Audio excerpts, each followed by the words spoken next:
Der er 10 dage til valgstederne slår dørene op, og vælgerne beslutter, hvem der skal smykke sig med borgmesterkæden. I aften er det jer, der stiller spørgsmålene, så skal jeg nok sørge for at udfritte politikerne for svar. Velkommen til det længe ventede vælgermøde her fra Kommune Gujerslæk.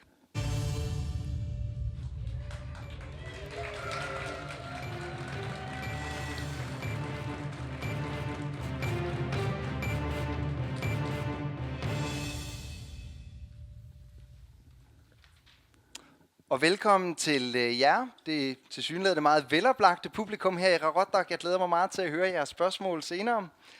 Og selvfølgelig velkommen til holdet af håbefulde politikere. Vi starter som altid op ved jer. Der har været lodtrækning, og Siumut, I har det første minut til at fortælle om jeres visioner for kommunen. Ja, tak for det, og vi vil gerne byde velkommen på Siumuts vegne til denne vælgermøde på TV og TV og radio. Jeg vil gerne starte med at bringe en hilsen fra borgmester Jørgen Væver Johansen, som er taget til Nuuk for at deltage i begravelsen af sin bror. Han ønsker, at vælgerne tænker sig godt om ved det her kommunalvalg. Vi stiller op til kommunalvalget for at fortsætte det gode arbejde med at genoprette økonomien, som vi har stået i spidsen for. Og vi føler, at vi er klar til opgaven. I Kommune Gujerslæk har vi mange erhvervsmuligheder, som vi fortsat vil udvikle i samarbejde med de aktive private næringsdrivende. I Siumut lægger vi vægt på, at Kommune Gujerslæk skal være et godt sted at bosætte sig i, om vi bor i byerne eller bygderne. Et trygt sted at være, og det vil vi gerne samarbejde med de andre folkevalgte med at fortsætte udvikle godt valg. Tak til Siumut, og en hilsen fra Jørgen Væver Johansen, som ikke kan være her af personlige årsager. Og vi går videre til Atassut, som naturligvis også har jeres minut. Det starter nu. Tak. Vi vil også benytte lejligheden til at byde borgerne velkommen her til vælgermødet i Atassut. De overordnede mål for Atassut er at gøre kommunen Gujerslæk til attraktiv kommune igen, og begrænse reducering af affolkningen. Og dette mål vil vi gerne arbejde for ved at lave god borgerservice til borgerne og så til virksomhederne, nedsættelse af skatteprocent, gode boliger, ved at kommunen laver et boligselskab, som skal lave gode og moderne boliger, den gode skole, hvor der undervises i engelsk, dansk og fysik, og vi glæder os til at fortsætte med det der arbejde, og vi glæder os til diskussionerne. Tak til Gerhard Petersen af Atassut, og vi går videre til Inuit Ataqatigiit, som nu har 1 minut. Velkommen. Kære vælgere, vi står her i dag til vurdering af den valgår, som er ved at slutte. Den nye valgsperiode skal snart til at starte op. Du, værdige vælgere, skal via din demokratiske rettighed være med til at farve Kommune Gujerslæks kommende fremtid. Det kalder din hverdag. Gujerdan Inuit Ataqatigiit er klar til at skabe tryghed og ledighed. Er du tilfreds med de forhold, der har kældet den sidste valgsperiode, eller ønsker du som os en forandring til det bedre? Så er Inuit Ataqatigiit parat til at arbejde for, at det i hvert fald ikke går værre, end det er nu, men det kun kan blive bedre. Hele Kommune Gujerslæk skal stå samlet som én kommune. Inuit Ataqatigiit har vision om en levende Kommune Gujerslæk med en positiv udvikling i alle henseender, menneskeligt, kulturelt og på det økonomiske. Vi skal arbejde hårdt for tryghed samt ledighed i livsvilkårene. Stem på Gujerdan Inuit Ataqatigiit. Vi er 13 kandidater, repræsenteret fra alle byer, bygder og forholder. Tak til Inuit Ataqatigiit, Erika Nielsen Båd. Godt, og før vi lægger ordet videre ud til publikum, så skal vi lige have et spørgsmål ude fra Qaqortoq by, hvor vi har talt med Heidi Møller. Som vi ved, så har vi 3 byer, store byer her i Kommune Gujerslæk. Henholdsvis Narsaq, Nanuqtari, Qaqortoq. Og Det har undret mig meget, hvorfor der ikke er nogen grønlandstalende, velfungerende firmaer i så mange år. Så tænker man, om det må skyldes, at Kommune Kujalleq slet ikke nogen grønlandsk talende firmaer er, eller er det fordi, at Kommune Kujalleq selv er nogle racister? Det kunne jeg godt tænke mig at høre kandidaterne om. Ja, godt. Jeg tror, det Heidi Møller, hun gerne vil høre, det er, vælger man simpelthen udenlandske virksomheder, i stedet for at tage lokale grønlandstalende virksomheder fra kommunens side? Erik Nielsen, både IA. Jeg tror ikke, man vælger bevist, at man vil gøre det. Men problemet har været, at de seneste år er der mange virksomheder, som er gået nedenom. Og det skyldes også blandt andet, at vi mangler en rådgiver, konsulent for at starte op, fordi der er rigtig meget lovgivninger og administrative, som har gået for den. Så jeg tror, hvis vi har sådan en, som kan bane vej for som vi starter op med virksomheder. Et erhvervsråd. Ja, lidt ligesom man ser i Regatta og i Samasok har et erhvervsråd. Netop.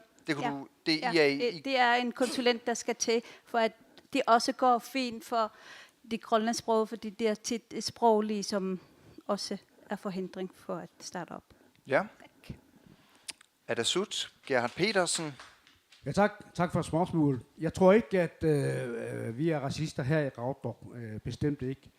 Men jeg vil også nævne, at med hensyn til rådgivning, der har man måske manglet det i mange år med grønlandstalende. Men i min tid som inden for jobbet, der har jeg i hvert fald hjulpet en del rent grønlandsproget, der gerne vil starte. Og jeg kender en del eksempler på, at de kører godt, og det er rent grønlandske virksomheder, store eller mellemstore virksomheder. Og det er kun godt. Ja, godt. Simon Simonsen, Siumut. Ja, Rønner. Tak for spørgsmålet, og jeg vil sige, at nej, vi er slet ikke racister. Vi har gjort alt det, vi kan for at få hjulpet alle erhvervsdrivende i kommunen, og dem, der selvfølgelig også er grønlandssprogede, for at de kunne eksistere på lige vilkår med de andre udlandske selv næringsdrivende.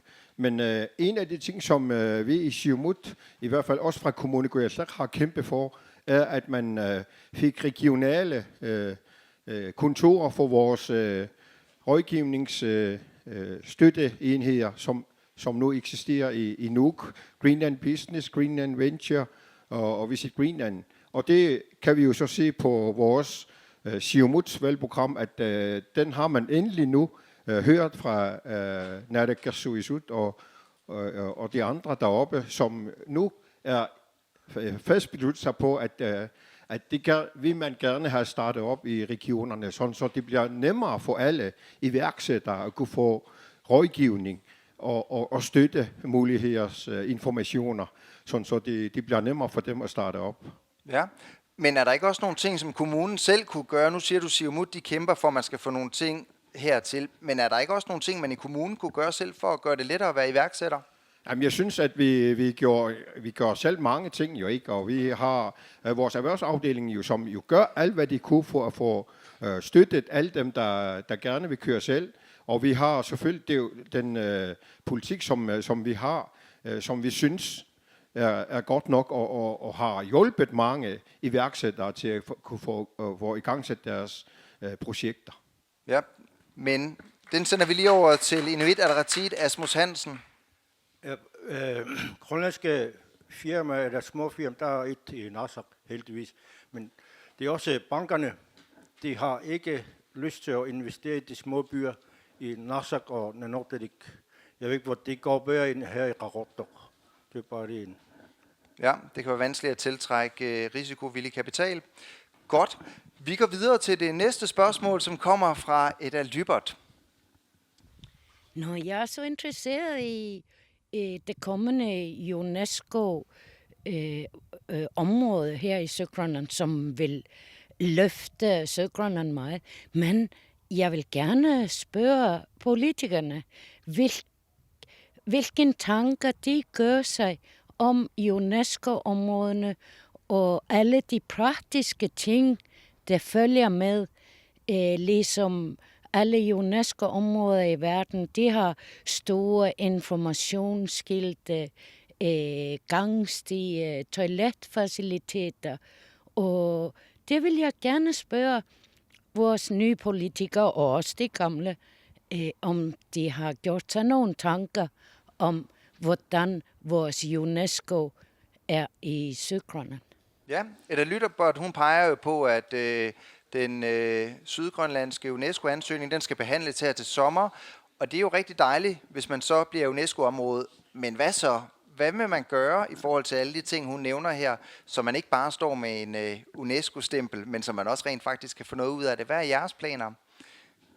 Simon Simonsen? Ja, heldigvis så er vi i tæt dialog med Naalakkersuisut på området jo. Fordi at vi ved jo godt, at det vil give en hel masse nye muligheder for, at vi får UNESCO's, vi får vores roviner her til med indlemmet på UNESCO's verdensarvsliste. Og det er en af de ting, som vi i tæt dialog med Naalakkersuisut arbejder på, er, at vi får lavet visitorcentre her i kommunen Kujalleq. Og man skal have en hovedcenter midt i det hele, og så skal man jo så have mindre centre, hvor turisterne kunne komme og få informationer omkring det, der er blevet indlemmet i verdensarvslisten. Ja. Så vi er i dialog med Naalakkersuisut og arbejder ihærdigt på at få så meget som muligt ud af vores indlemmelse af UNESCO. Og så selvfølgelig skal vi have udbygget vores infrastruktur, så det bliver nemmere for alle udefra kommende turister at kunne besøge de forskellige lokaliteter med de særlige tak for det. områder. Den sender jeg lige videre over til Inuit Ataqatigiit, som også lige, jeg kan høre, at der er nogle gode planer på vej i forhold til en lang række ting. Men udover det, hvad ser I så som, hvad er jeres forslag til en måde at løfte området ud fra de muligheder, der kommer med den her UNESCO-verdensarvsliste, som vi forhåbentlig er på efter sommeren? Ja, først glæder vi også til afgørelsen her til sommer, når de sidste ord bliver sagt, så håber vi selvfølgelig, at det bliver til vores fordel. Det håber vi virkelig. Men i forhold til forberedelse, et spørgsmål i forhold til stier og skilte, det mangler vi. Det skal vi allerede til at forberede. Vi skal ikke vente til, at UNESCO først begynder at invadere os med masse turister. Det glæder vi selvfølgelig til. Men der er også infrastruktur, der skal være på plads med lufthavne og de mindre lufthavne. Og den her Itilleqersuaq, som den berømte Itilleqersuaq, den skal også være klar, sådan at trafikken ned sydover bliver nemmere for transportmæssigt. Uddannelse, det skal vi have masser af. Vi har udmærket Niuannom Idinjarfik hernede til guide og turistservice, og Inuit, den skal også på bane med uddannede kokke og tjenere og deslige, sådan at vi kan være parat til at modtage. Vi skal give flere penge til forholdene i forhold til udbygning af vejsystemet i områderne. Før i tiden får de 400.000 hver forholder kommune tidligere. Nu får de kun 400.000 samlet, og det er for lidt. Hvis vi skal udbygge vejsystemet i forhold til Yedigu-Qasiarsuaq-området, så skal vi bruge mange flere penge til, og det skal vi gøre meget snart. Men det er den helt brede palet, du maler med her. Det er hele området, der simpelthen skal løftes for at kunne få maks ud af UNESCO. Ja. Godt. Den sender vi lige over til Emanuel Møller og Siumut. Ja, det skal også siges, at DSG, det står for Destination South Greenland. De er fuld gang med at klargøre skilte og stiger, eller forberedelse til stigerne. Og i og med, at vi også er tilsluttet til NPA-planerne, det er en samarbejdsorgan mellem 7 lande.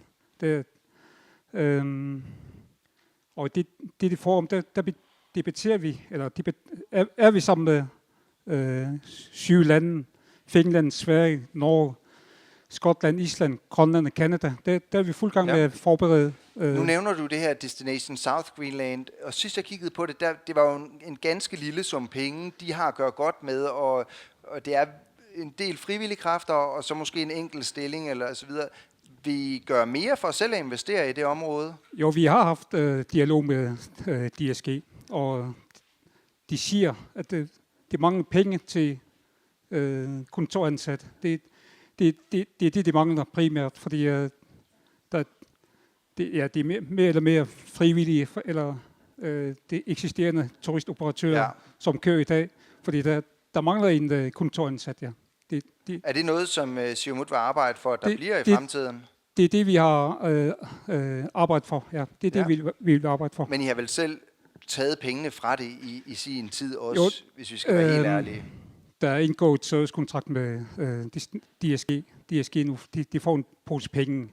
At det ikke er tilstrækkeligt, det må vi tage højde for i den nye valgperiode. Tak. Tak, Emanuel Møller. Vi giver det videre til Gerhard Petersen. Er der sut? Tak, og tak for spørgsmålet.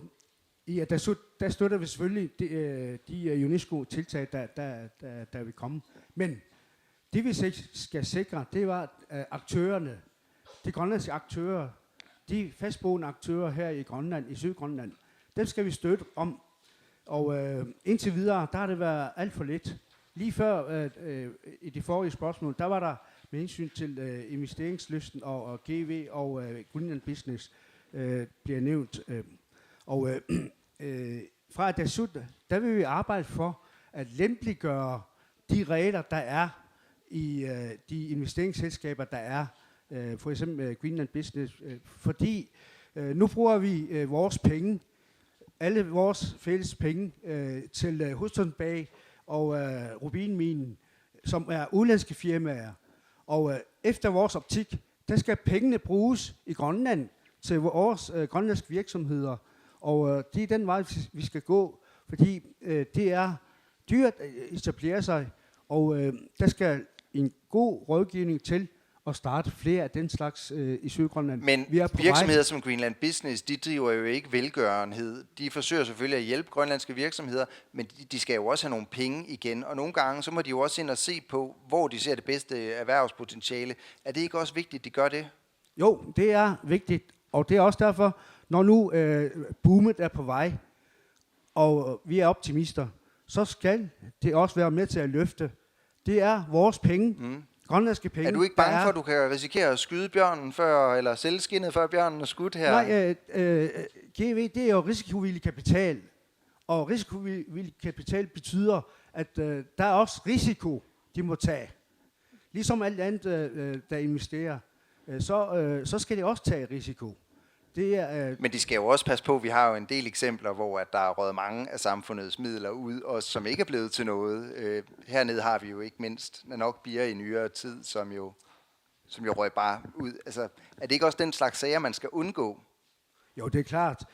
Men et fingerpeg med hensyn til investeringer. Nu har jeg ikke lyst til at... jeg vil gerne snakke om nanobier med dig. Men når der er 10 projekter, og hvis der er en, der lykkes, så er det et fingerpeg om, at der er rigtig på vej. Fordi risikovillig kapital betyder nemlig, at du tager også risiko. Og heldigvis er der mange, der er lykkes. Vi har et eksempel med Halibut, som lykkes rigtig, rigtig godt. De fik deres penge og mere til. Og vi skal selvfølgelig have den slags mere. Tak for det, Gerhard Petersen. Er der sut? Stine Ede, Inuit Ataqatigiit, du får sidste svar til det her spørgsmål. Tak for det. Destination South Greenland får lidt over 1 million i en servicekontrakt fra kommunen. Og den skal være større til fremover, fordi vi skal have koordinering af alle turistaktørerne i Sydgrønland. Vi skal forberede alle, der gerne vil i gang med turisme. Fordi der ligger rigtig mange penge der. Danmark tjener over 37 milliarder om året for turisme. Island har rundet lige om lidt 2 millioner turister, og vi har ikke engang 100.000 her. Eller ja, vi har ikke engang 100.000 endnu. vi har meget at lave der. Ja. 1 million er ikke nok. Godt. Og vi siger tak til Heidi Møller og Ada Lybert for de spørgsmål, og så ryger spørgsmålene herud, hvor at vi har første spørger her. Jeg hedder Lena, og jeg vil gerne spørge til Kangerlussuaq. Og det er fordi, at jeg hvert år glæder mig over at kan tage ind som familie og fange torsk og ørder og amasetter, og vi kan plukke bær. Det jeg tænker på, det er selvfølgelig minedrift syd for Kringlerne, som ligger i Kangerlussuaq-fjorden. Jeg glæder mig hver gang, at mineprojekterne bliver udskudt, fordi jeg synes, at Sydgrønland er sådan et fantastisk område, og byerne ligger så tæt, så hvis vi begynder at lave minedrift, så tror jeg, det vil gå ud over vores skønne kommune. Hvem skal jeg stemme på, for at jeg stadigvæk som familie kan tage ind og pilke torsk og fange ørder i elven og plukke bær? Det vil jeg gerne spørge om. Ja, det var et meget konkret spørgsmål. Vi taler Tanbreezes projekt ved Kringlerne.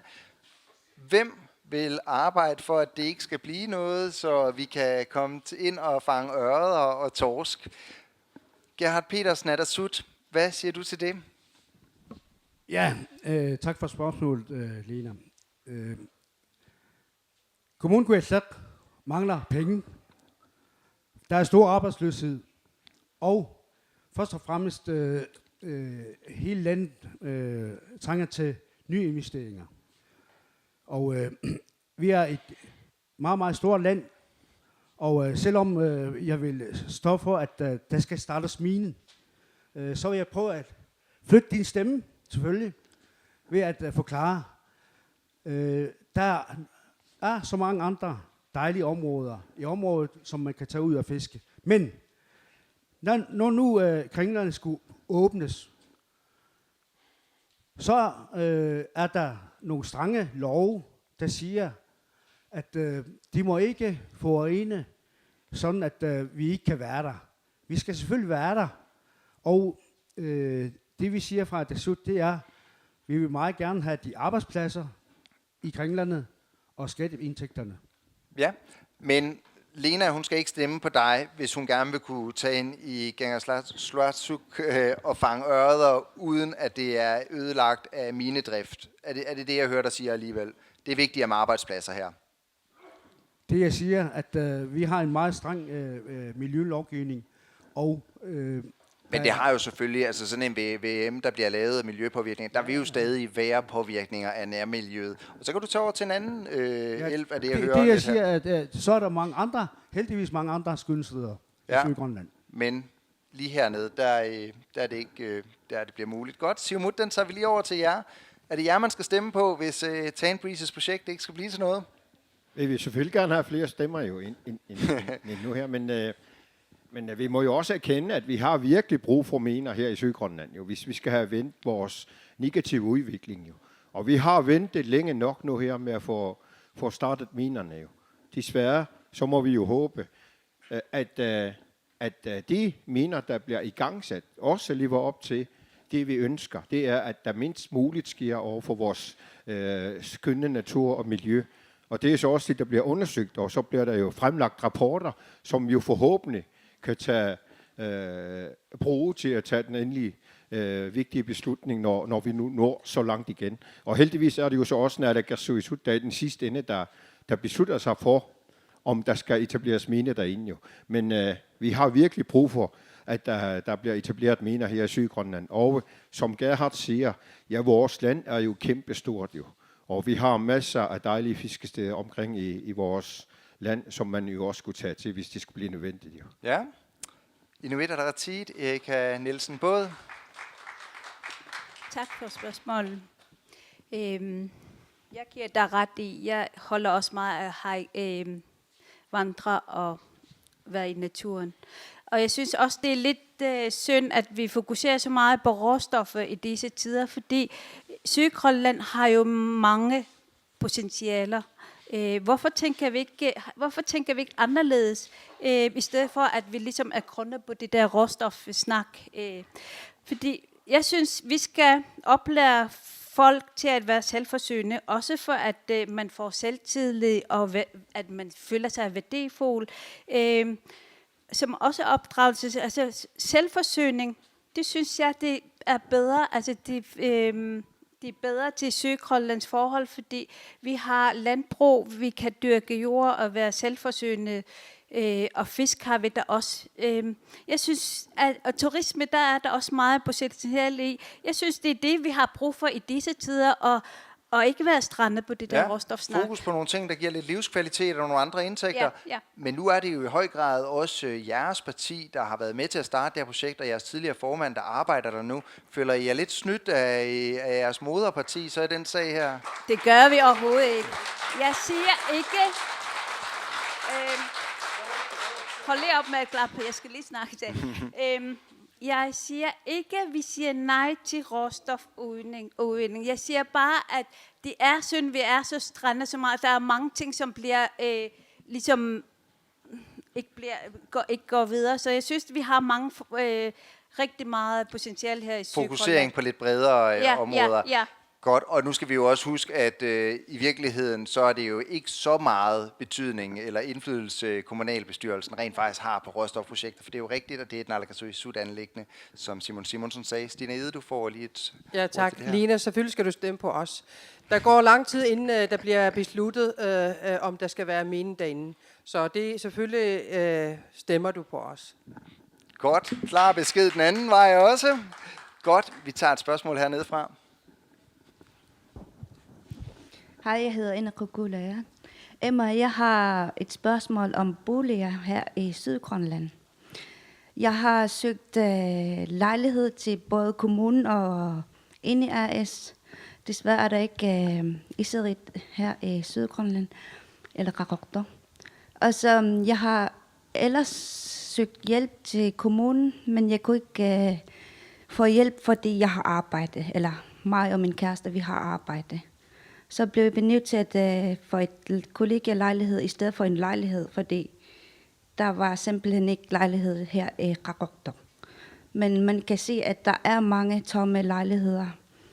Ved godt ellers, at det er på grund af skimmelsvamp. Men hvad vil I gøre ved det til dem, der har hårdt brug for en lejlighed? Ja. Det velkendte problem med dårlige boliger og mangel på dem, og så bliver man tvunget ud i alle mulige andre løsninger. Carla E. Bisgaard, hvad vil du gøre for, at hun og andre de kan få et ordentligt sted at bo? Tak for spørgsmålet. Vi siddende i kommunalbestyrelsen, vi er godt klar over, at boligpuljerne er meget forældet. Selvstyrets boligpulje, og der er en nedrivningstid i gang i alle byerne. Og dem, der kommer ind i kommunalbestyrelsen igen, vi skal have skabt et samarbejde med selvstyret om, at vi kræver erstatning af nye boliger, tidsvarende boliger. Angående kommunalboliger, der har vi besluttet det, at vi skal have solgt så mange boliger som muligt, så folk de selv er selvhjulpne med hensyn til boliger. Ja. Der bliver også nævnt en Eserit-ordning, som er i Kommunrafik Sermersokse i Ni. Deres ordning, så vidt jeg... Har I tænkt jer at lave jeres eget boliglav i kommunen her? Kunne det være en mulighed? Vi har på et tidligere tidspunkt haft en henvendelse til boligselskabet i Ni fra kommunalbestyrelsen, netop med ønske om at overtage administrationen af deres boliger og vores egen boliger, hvor beregningerne viste, at det blev for dyrt. Men vi er ikke gået i stå der. Vi arbejder stadigvæk på, at vi gerne selv vil styre vores boliger. Tak til Carla Bisgaard Siumut. Og vi går videre til Gerhard Petersen Adasut, som jo allerede har været lidt inde på det her område. Så må vi høre, hvad du tænker? Ja, først og fremmest vil vi gerne ud af ENI, når vi kommer ind i kommunalbestyrelsen.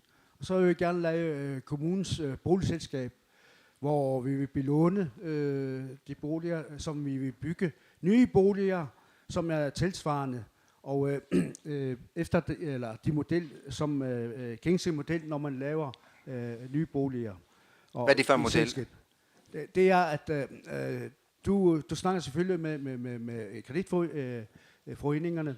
Altså du vil lave en slutordning, hvor man laver det i et separat selskab? Eller? Ja, et separat selskab under kommunen, som skulle lave boligerne, som også mere efter behov, hvor man ikke skal vente på selvstyret eller hjemmestyret eller kommunen. Men hvor du skaffe pengene fra? Nu ser vi jo, der er masser af postyr omkring, de har jo en stor plan op i Sermersooq, og den er der jo ved Gud meget postyr hul om hej omkring. Hvad er din plan for at skaffe penge til de her boliger?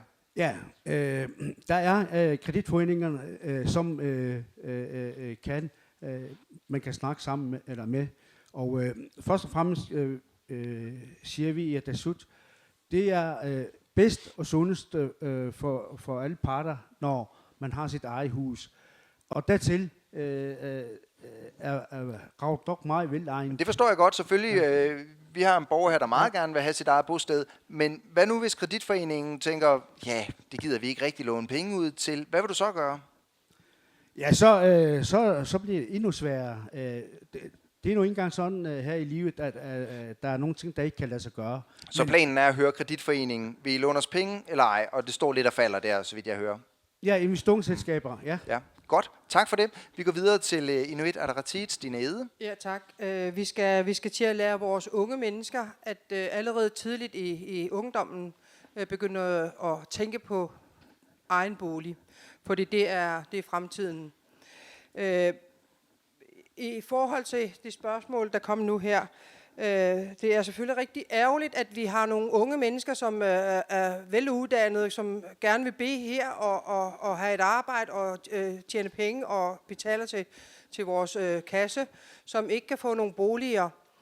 Vi ser ofte, eller vi har i hvert fald set flere, som er nødt til at rejse igen, fordi det ikke har nogen sted at bo. Og det kan vi ikke have. Derfor er der mulighed for kommunen har lagt nogle penge til side, 1 million, som kan hentes til det der 20-60 lån, som desværre ikke er blevet brugt. Men det jeg hører dig sige, det er, at du ønsker, at der er flere unge mennesker, der begynder at tænke i at købe egen bolig, i stedet for at bo til leje. Ja. Og det er vejen frem. Det er et af vejene. Ja. I forhold til NERS, det vil jeg sige, at Gerhard Petersen, kommunen har lavet en aftale, som ikke bare kan stoppes.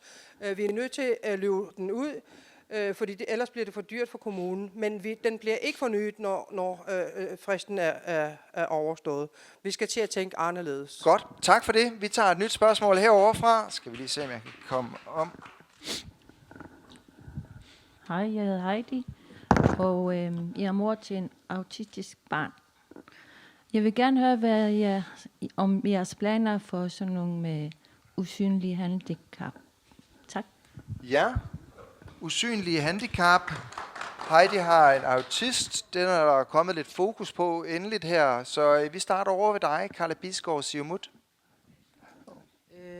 Først lige tilbage til det tidligere spørgsmål angående boliger. Vi i Siumut, vi går til valg på at få skabt nogle ungdomsboliger, fordi vi netop i kommunen ikke har sådan nogle boliger endnu. Men tilbage til Heidis spørgsmål. Vi har netop afholdt møde i Socialudvalget så sent som i sidste uge, hvor vi skal have søgt flere midler til flere ansatte, netop inden for handicapområdet og førtidspensions- og pensionsområdet, som har haltet meget, blandt andet på baggrund af centralisering af området her i byen. Og vi skal ud i byerne og arbejde meget tættere på familier med for eksempel med handicappede børn. Ja. Tak. Usynlig handicap, Inuit Ataqatigiit, Ditte Isaksen. Hvad vil I gøre for at hjælpe personer som Heidi og hendes barn? Tak for spørgsmålet. Og vi i IA, vi vil meget gerne holde en forældreforedrag eller holde kurser. Sætte lidt fokus på autisme. Ja, og få en større viden. Og så vil vi gerne give,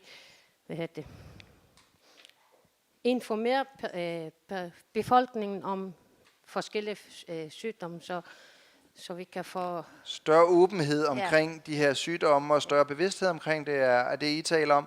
Godt, Gerhard Petersen, er der sut? Ja, tak for spørgsmålet. Der er der ingen tvivl om, at borgerne, det er meget sjældent, man snakker om det. Og så sent som de sidste par dage hører vi den store konference i Nuuk.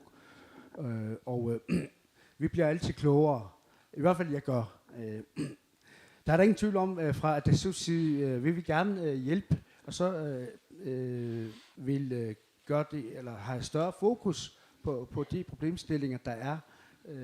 For der er der ingen tvivl om, at forældrene, de bruger masser af kræfter på deres barn, som har de sygdomme. Ja, så I siger også større opmærksomhed til det her område. Ja. Godt, Monika Dorf, Siumut.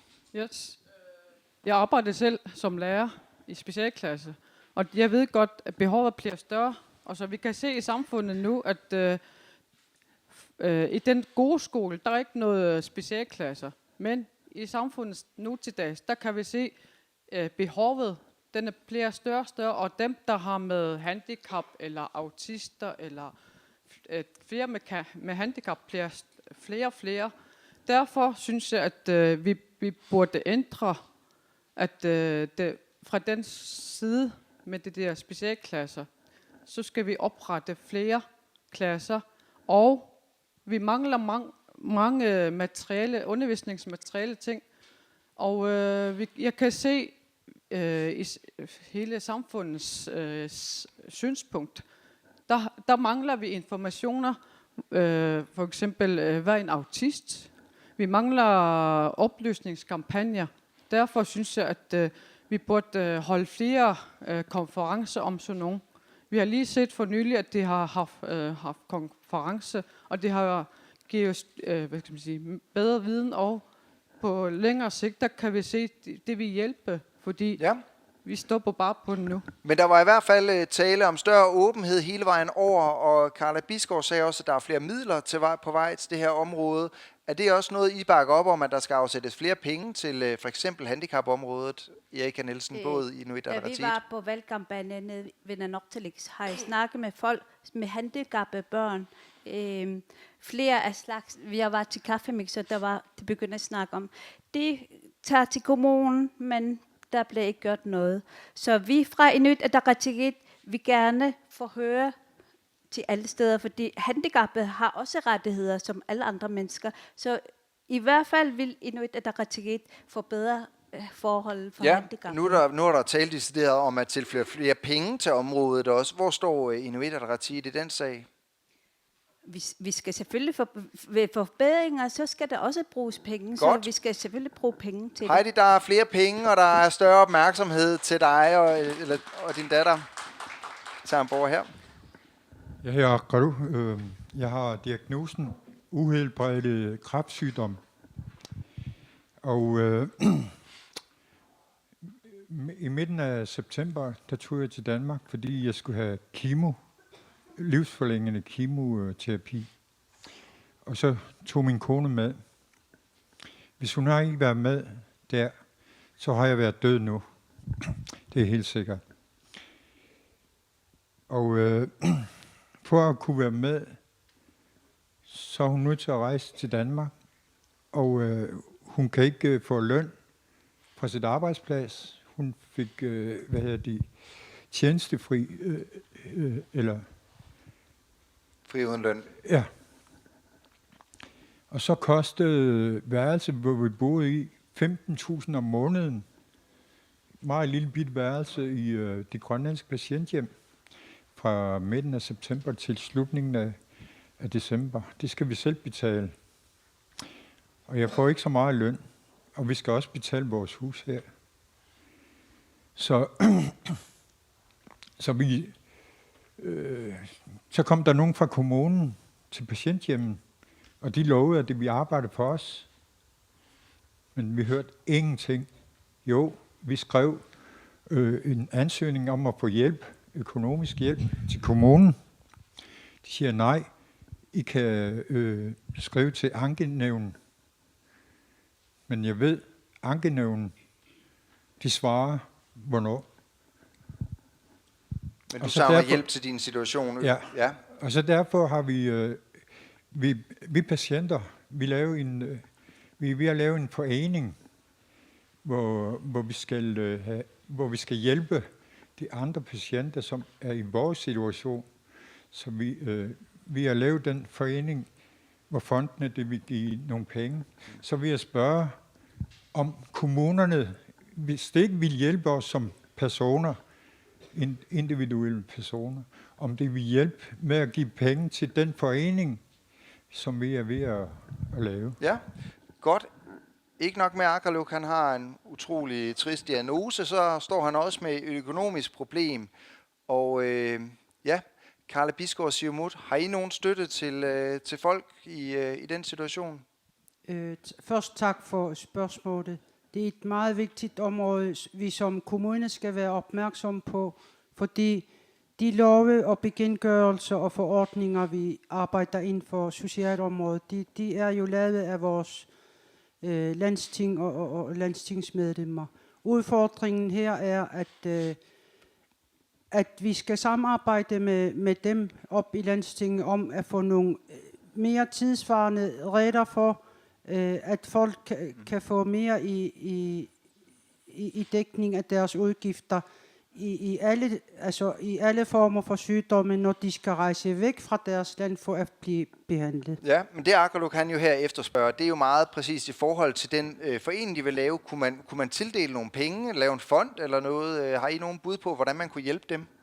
Jeg kan kun opfordre til, at vi som medmennesker bliver meget mere ops på den form for indsamlinger i frivillighedens ånd. Mm. Jeg vil selv meget gerne være med til at støtte. Ja, men det er jo lidt svært at betale huslejen med medmenneskelighed, og det er jo svært at skulle gå rundt og spørge en masse, men kommunen kan ikke byde ind med økonomisk hjælp til sådan en forening. Er det det, jeg hører lidt?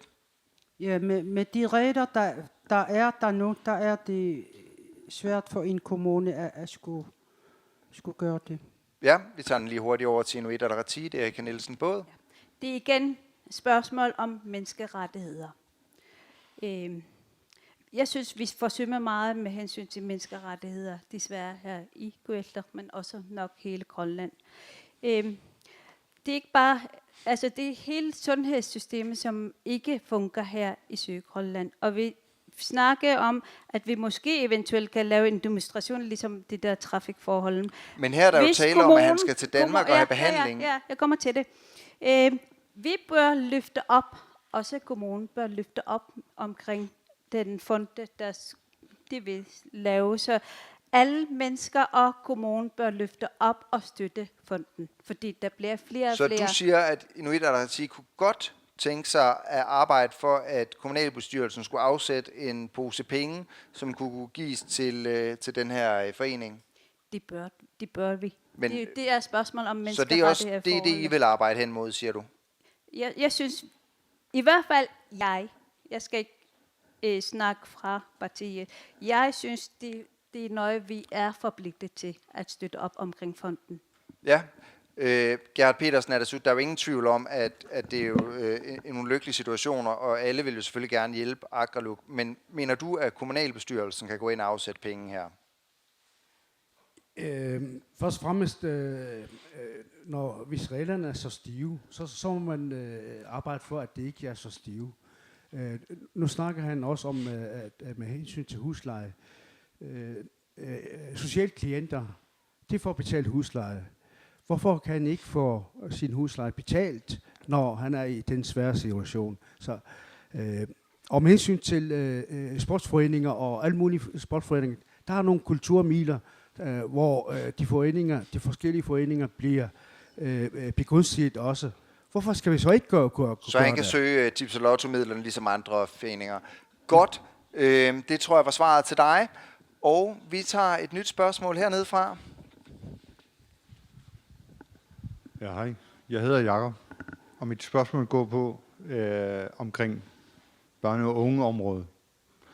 Der har lige været en MIO-rapport, som er ikke så opmuntrende, og der har også været tilsyn fra departementet, og der er også en rapport. som er lige sådan.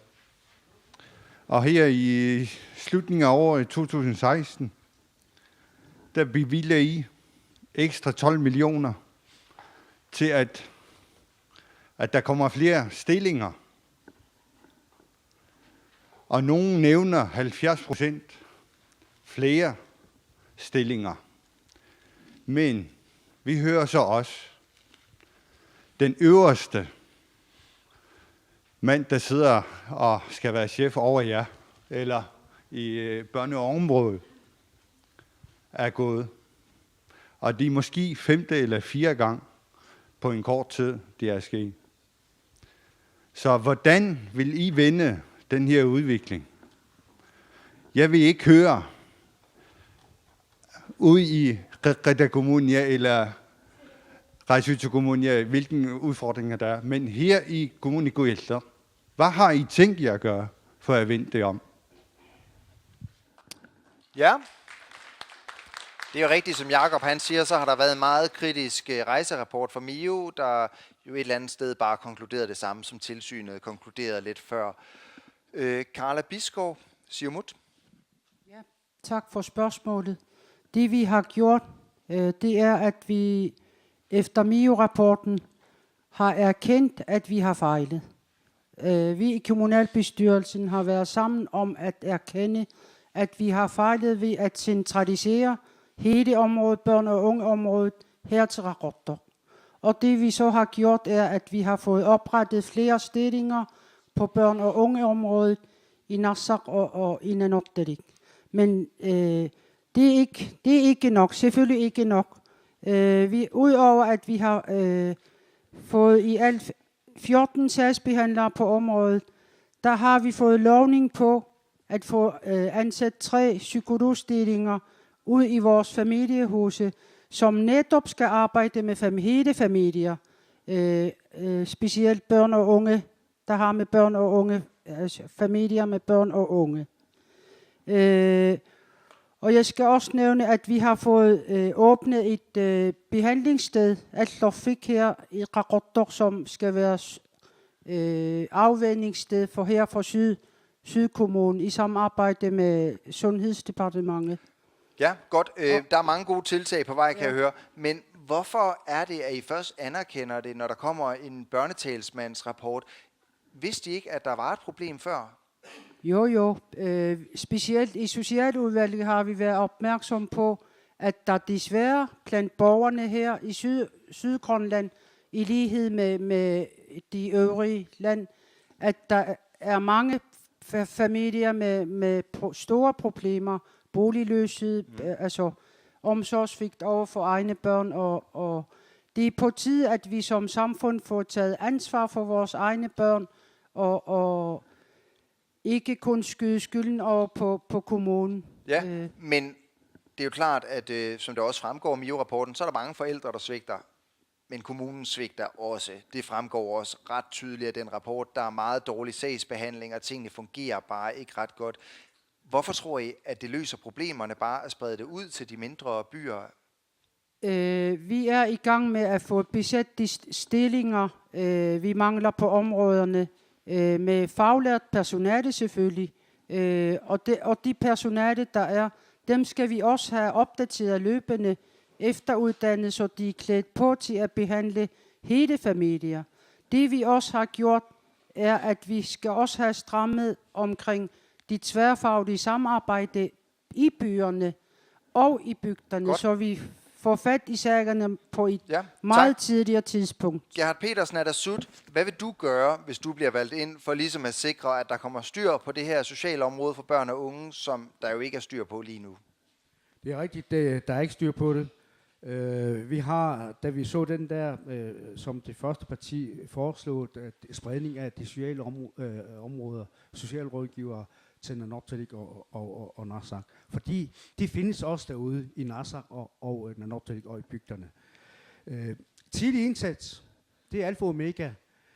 Sådan opsøgende arbejde fra de sociale rådgivere, der er ansat i kommunen. Ja. Inden ulykken sker, så skal vi gerne opdage Noget af det, der skal sikre en god problemstillinger. indsats, er jo også, at tingene fungerer i afdelingen. Nu hører vi jo også om det her problem, der er med skiftende ledere af socialområdet, hvor der har været en 4-5 forskellige direktører. Hvad vil du gøre ved det område?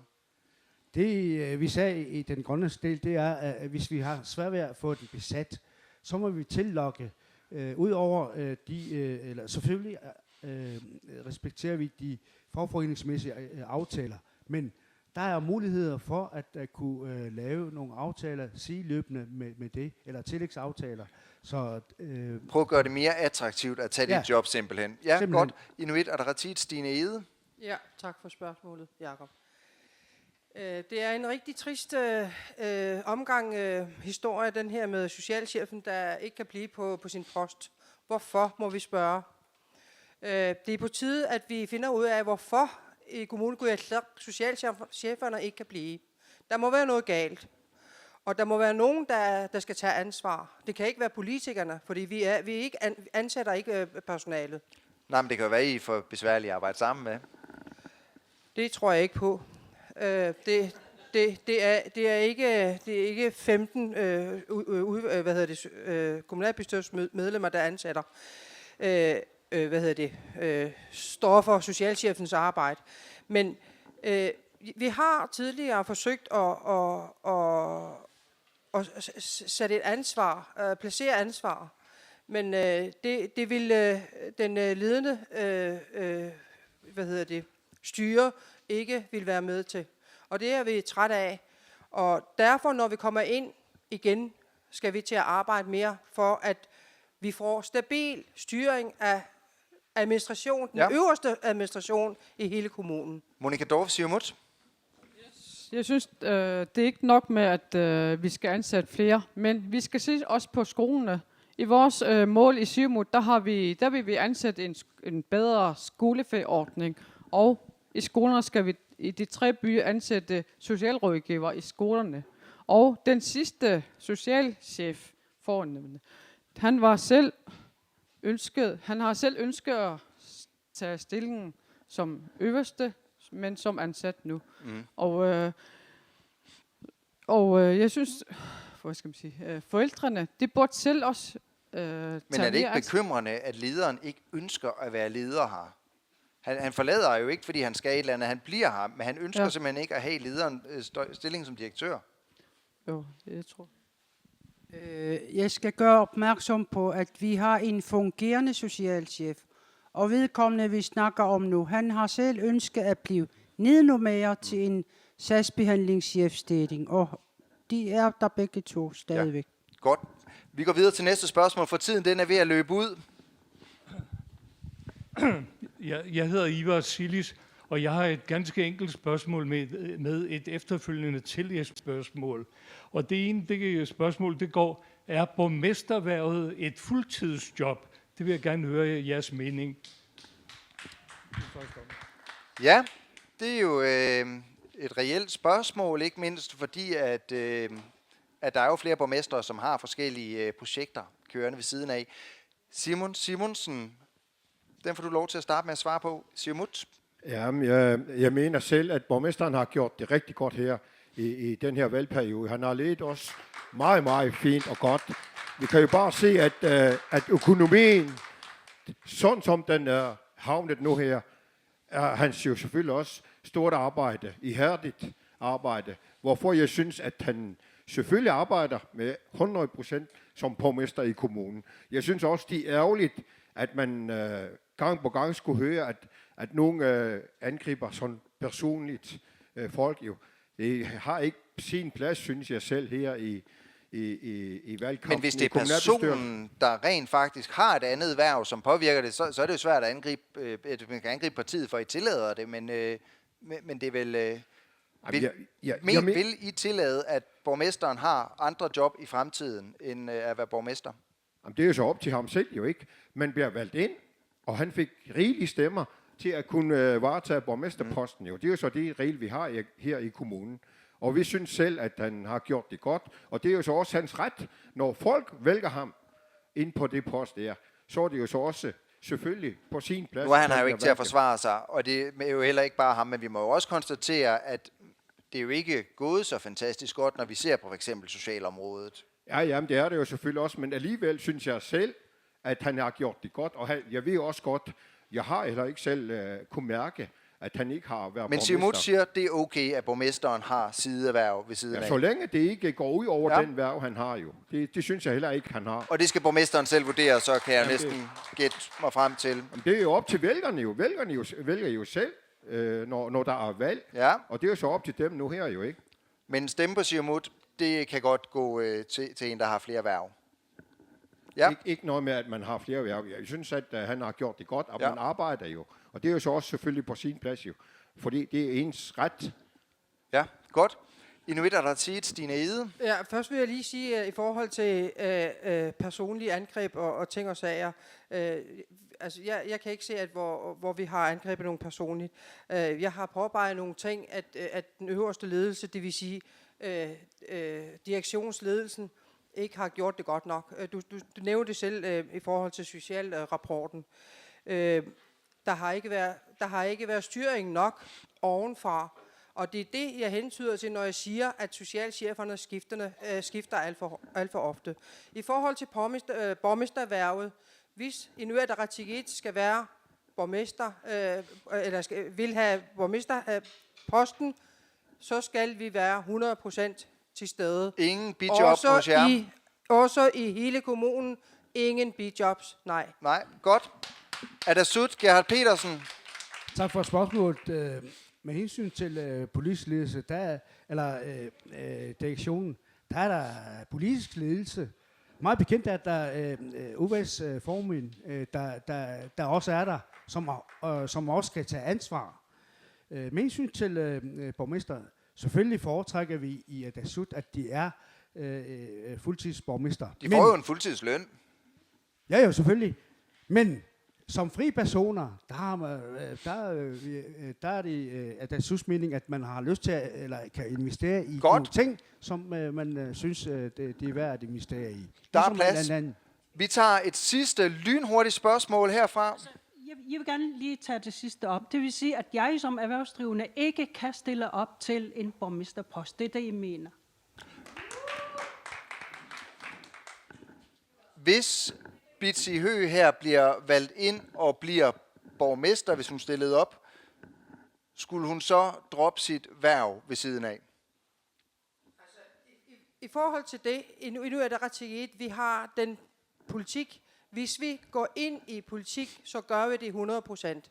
Og hvis vi skal have nogle øverste hverv, så er det det, vi koncentrerer os om. Så i det tilfælde måtte hun lade nogle andre varetage forretningen, og selv hvis hun blev valgt som borgmester for Inuit Ataqatigiit, hvilket du naturligvis ikke gør, men det ved vi jo ikke. Hvorimod ved Siumut vil der være lidt mere frirum. Godt. Og så bliver det hurtigt spørgsmål herfra. Okay, så bliver det et lynhurtigt. Ja, lynhurtigt, fordi nu har vi hørt om alle de mange problemer, der er i kommunen, og de skyldes jo noget. De er jo ikke kommet dumpende fra himlen. Jeg kan anbefale de tilstedeværende at gå ind på nogle hjemmesider. Der er noget, der hedder det centrale virksomhedsregister i Danmark. Der kan I se borgmesteren, hvad det er, han er indblandet i af forskellige forretninger. Og så er han også medlem eller næstformand inden for Siumut på landsplan. Alt det der, det stjæler borgmesterens tid. Og det er interesser, som ikke kan... Simon Simonsen, det får du sidste ord til. Jamen, så længe lovgivningen jo giver lov til, at man kunne stille op, som man jo har ret til som borger, uanset om man har et erhverv, så er det jo så det, man gør. Og så går man jo selvfølgelig også ud fra, at dem, der bliver borgmester, også varetager de post, som de skulle gøre. Jeg mener også selv, at han har gjort det godt, i og med, at vi nu har vendt den negative udvikling til det mere positive her i kommunen. Og vi synes også, at selvfølgelig godt, at vi er mere end klar til at kunne fortsætte som leder i kommunen efter valget. Tusind tak for det. Og det bliver sidste ord for i aften. Vi er tilbage igen i morgen, hvor vi sender krydsild, og det er kl. 19.30 på grønlandsk og 20.40 på dansk. Husk at stille tiden, fordi at, nu bliver det sommertid. På gensyn i morgen, her i salen eller foran fjernsynet. Takus.